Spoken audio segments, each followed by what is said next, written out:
মালিক সমিতিকে সরকারকে আসলে পরামর্শগুলো দেবেন কে?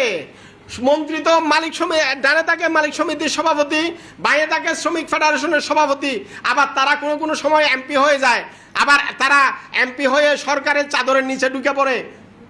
আমরা বিগত সরকারের সময়ে দেখেছি সেই এনায়েতুল্লাহ, ওসমান আলী, শাহজাহান খানকে, এখনো এইরকম তিনজন কুতুব তৈরি হয়ে গেছে, তারাও এখন এমপি হয়ে গেছে। এখন এই কুতুবগুলোকে মোকাবেলা করবে কে? বাংলাদেশে 300 সংসদ সদস্য আছে, মালিকদের পক্ষে 2 জন সদস্য থাকলে তারা সব কিছু একসেরিয়ে করতে পারে, কিন্তু বাকি 300 সদস্য যাত্রী সাধারণের পক্ষে দাঁড়ায় না। সংসদে এখন নতুন নতুন অনেক কথা হচ্ছে, কিন্তু বাস ভাড়া নিয়ে আমরা কোনো কথা দেখছি না।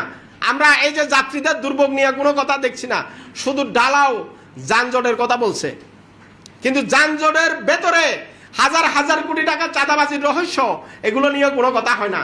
কারা একটা বাস নিয়ে রাস্তায় নেমে চাঁদাবাজির টাকায় 300 বাসের মালিক হয়েছে, 500 বাসের মালিক হয়েছে, 600 বাসের মালিক হয়েছে, এই সমস্ত এগুলো নিয়ে সংসদে আমরা কোনো আলাপ আলোচনা দেখি না।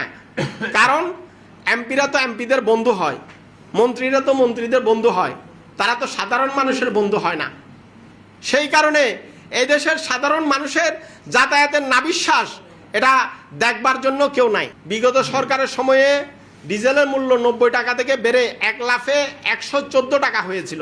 তখন বাস ভাড়া 1 লাফে যে পরিমাণে বেড়েছিল, পরে সেই সরকার 3 টাকা করে জ্বালানির মূল্য কমায় আনার প্রেক্ষিতে 3 টাকা করে 3 দফা কমেছিল, এবং 2 টাকা করে 2 দফা কমেছিল, আবার 1 দফা 3 টাকা বেড়েছিল। এইসব এই কারিশমার মধ্যে আমরা দেখেছিলাম যে 3 টাকা ভাড়া, তেলের মূল্য কমলে তারা 3 পয়সা ভাড়া কমায়। ওখানেও তো আমরা ছিলাম না, আমরা বার্গেনিং করিনি, তারাই, যারা মালিকরা তারাই বাড়ায়, তারাই কমায়। তাহলে 3 টাকা কমলে যদি 3 পয়সা কমে, 2 টাকা কমলে যদি 2 পয়সা কমে, তাহলে এবার 15 টাকা বাড়ছে, 15 পয়সা বাড়বে, আমরা বাড়াই দেবো, অসুবিধা নাই তো। আমি আপনার গাড়িতে ফ্রি চড়তে চাই না, মাগনা চড়তে চাই না, আমি সার্ভিস চার্জ দিয়ে চলতে চাই। আপনি যেই পন্থায় ভাড়া বাড়ান, আমরা যেই পয়সায় পন্থায় ভাড়া কমান, একই পন্থায় বাড়াবেন, এটাই স্বাভাবিক।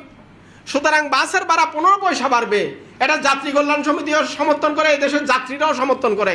কিন্তু আপনি 86% ভাড়া বাড়াবেন, 90% ভাড়া বাড়াবেন, এটা এইরকম মামার বাড়ির আবদার, এই ধরনের বেপরোয়া লাইসেন্স কিন্তু দেশের জনগণ আপনাদেরকে দেয়নি।